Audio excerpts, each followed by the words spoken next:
Hello students, welcome to Ekoshala by Ankita. आज हम discuss करते हैं क्लास 11th के बाकी बचे हुए अकाउंटिंग टर्म्स को, जो आपको कॉन्सेप्ट्स को समझने में बहुत हेल्प करेंगे। तो चलिए बिना किसी डिले के स्टार्ट करते हैं। हमारा नेक्स्ट अकाउंटिंग टर्म्स है गुड्स। गुड्स क्या है? So goods are the item that are purchased for रीसेल्स।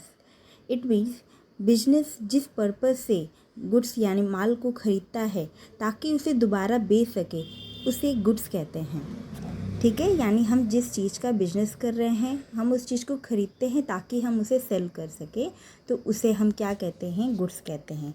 जैसे एग्जांपल दिया है, अ mobile shop purchase mobile phones for sale. अगर कोई मोबाइल की शॉप है और वो मोबाइल ख़रीद रही है, क्यों? क्योंकि उसे मोबाइल को वो बेच करके उसे अर्निंग हो। ठीक है, तो उसे गुड्स कहेंगे। सपोज़ हमारा फर्नीचर का बिजनेस है, तो हमने वुड ख़रीदा, तो वो क्या होगा? वुड क्या हुआ हमारे लिए? गुड्स हो गया। ठीक है, नेक्स्ट अकाउंटिंग टर्म्स है purchase. Purchase means buying goods for resale. It means बेचने के पर्पज़ से हम गुड्स खरीदते हैं, उसे परचेस कहते हैं। यानी जिस गुड्स को हम खरीद रहे हैं ताकि उसे बेच सके, उसे खरीदना क्या कहलाता है? परचेस कहलाता है। जैसे अभी हमने डिस्कस किया, मोबाइल शॉप अगर मोबाइल परचेस करा है तो उसे क्या कहेंगे? परचेस कहेंगे। नेक्स्ट अकाउंटिंग टर्म है हमारा sales. Sales means selling goods to customer. Sales मतलब होता है बेचना, यानी गुड्स को कस्टमर को बेचना, यानी जिसका हम बिजनेस कर रहे हैं उसे हम बेच रहे हैं कस्टमर को, तो उसे क्या कहेंगे? सेल्स कहेंगे। एग्जाम्पल है, the shop sold goods worth ₹70,000। Shop ने 70,000 के गुड्स को बेचा। ठीक है, ये बहुत ही सिंपल से टर्म्स है। परचेस का मतलब खरीदना, सेल्स का मतलब बेचना, गुड्स का मतलब वो वस्तु या माल जिसका आप बिजनेस कर रहे हैं। ठीक है, अब क्या है? Stock. Stock means the goods remaining unsold at the end of the accounting year. हमारा जो अकाउंटिंग ईयर होता है वो 1 अप्रैल टू 31 मार्च होता है। ठीक है, वैसे कैलेंडर ईयर क्या होता है? January to December, but accounting year क्या होता है? April to March. तो उस एक अकाउंटिंग ईयर में, पूरे अकाउंटिंग ईयर में गुड्स को ख़रीदा हमने, फिर बेचा, उसके बाद जो गुड्स बच जाता है उसे हम क्या कहते हैं? क्लोजिंग स्टॉक कहते हैं। ठीक है, सो समझ में आया आपको? At the end of the accounting year, यानी अकाउंटिंग ईयर के ख़त्म होने पर जो गुड्स अभी बिका नहीं है, बचा है, रिमेनिंग है, उसे स्टॉक कहते हैं। एग्जाम्पल है जैसे, goods worth ₹30,000 are left unsold, यानी 30,000 का गुड्स अभी सेल करने के लिए बचा हुआ है, तो वो क्या कहलाएगा? वो स्टॉक कहलाएगा। ठीक है, नेक्स्ट है revenue. Revenue is the income earn from the normal activities of a business. यानी बिजनेस की जो रेगुलर एक्टिविटीज़ हैं, जिस चीज़ का हम बिजनेस कर रहे हैं, उससे होने वाली इनकम को रेवेन्यू कहते हैं। एग्जाम्पल है, income earn from the sale of goods, यानी आपने गुड्स को बेचा तो उससे जो अर्निंग हुई वो क्या कहलाएगी? रेवेन्यू कहलाएगी। नेक्स्ट अकाउंटिंग टर्म है expenditure. Expenditure means spending money for business purpose. It includes both capital expenditure and revenue expenditure. Expenditure का मतलब होता है बिजनेस के पर्पस से जो खर्च किए जाते हैं, बिजनेस के लिए जो खर्च किए जाते हैं वो एक्सपेंडिचर कहलाते हैं। जैसे बिजनेस के लिए हम मशीनरी खरीदते हैं, जो एम्प्लॉई काम कर रहे हैं उनको हम सैलरी देते हैं, रेंट पे करते हैं, बहुत सारे खर्च होते हैं, तो वो सभी क्या कहलाएंगे? एक्सपेंडिचर कहलाएंगे। एक्सपेंडिचर दो तरीके के होते हैं, कैपिटल एक्सपेंडिचर भी होता है और रेवेन्यू एक्सपेंडिचर भी होता है। तो अब इसे डिस्कस करते हैं। कैपिटल एक्सपेंडिचर क्या है?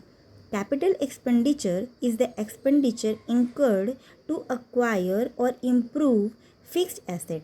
It provides long term benefits.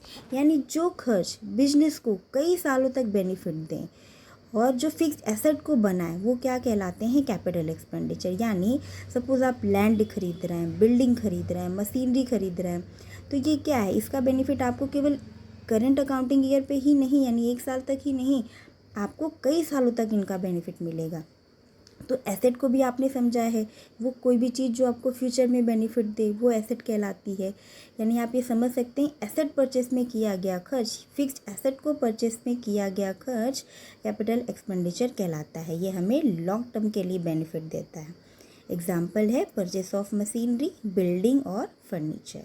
ठीक है, अब देखते हैं रेवेन्यू एक्सपेंडिचर को। Revenue expenditure is the expenditure incurred for the day-to-day operation of the business. Its benefit is received within the current accounting year. It means जो खर्च business को चलाने के लिए रोज़मर्रा में होते हैं और जिसका बेनिफिट सिर्फ करंट ईयर तक ही मिलता है, उसे रेवेन्यू एक्सपेंडिचर कहते हैं। यानी वो खर्च जो हमें बिजनेस में करने पड़ते हैं अगर हमें बिजनेस को कंटिन्यू रखना है और उसका बेनिफिट हमें सिर्फ करंट ईयर तक ही मिलता है, उसे रेवेन्यू एक्सपेंडिचर कहते हैं। एग्जाम्पल है salary, rent, electricity bill, repairs. ठीक है, अब है डिफर्ड रेवेन्यू एक्सपेंडिचर। ये क्या है? Deferred revenue expenditure is a large revenue expenditure whose benefit is received over more than one accounting period. ये थोड़ा ध्यान से समझना है कि ये क्या है। ये वो रेवेन्यू एक्सपेंडिचर होते हैं जिनका बेनिफिट एक साल से ज़्यादा समय तक का मिलता है। इसे कैसे समझेंगे? जैसे हम एडवर्टाइजमेंट करते हैं, किसी भी चीज़ का हमने एडवर्टीज़मेंट किया तो उस एडवर्टीज़मेंट में थोड़ी अमाउंट पर खर्च नहीं आता। हमने किसी मॉडल को हायर किया या किसी भी फेमस पर्सनालिटी को हायर किया तो उसे हमें बड़ी अमाउंट में पैसे देने होते हैं। ठीक है, तो सपोज़ दैट हमने एडवर्टीज़ के लिए किसी मॉडल को हायर किया तो उसे हमें 20 लाख रुपीज़ पे किए। तो अगर हमने करंट अकाउंटिंग ईयर में सडन 20 लाख का एक्सपेंस दिखा दिया तो हमारा प्रॉफिट उस ईयर का बहुत कम हो जाएगा। तो फर्म क्या करती है, उसे कई सालों तक उस खर्च को दिखाती है, उसे डिवाइड कर देती है 1 लाख 1 लाख 1 लाख में। यानी आने वाले 20 ईयर्स तक वो 1 लाख का खर्च एडवर्टीज़मेंट का दिखाएगी। ठीक है, तो इसे क्या कहते हैं? Deferred revenue expenditure. यानी वो एक्सपेंडिचर्स होते हैं जिनका बेनिफिट हमें कई सालों तक मिलता है। ठीक है, आप समझिएगा एक्सपेंस क्या होता है।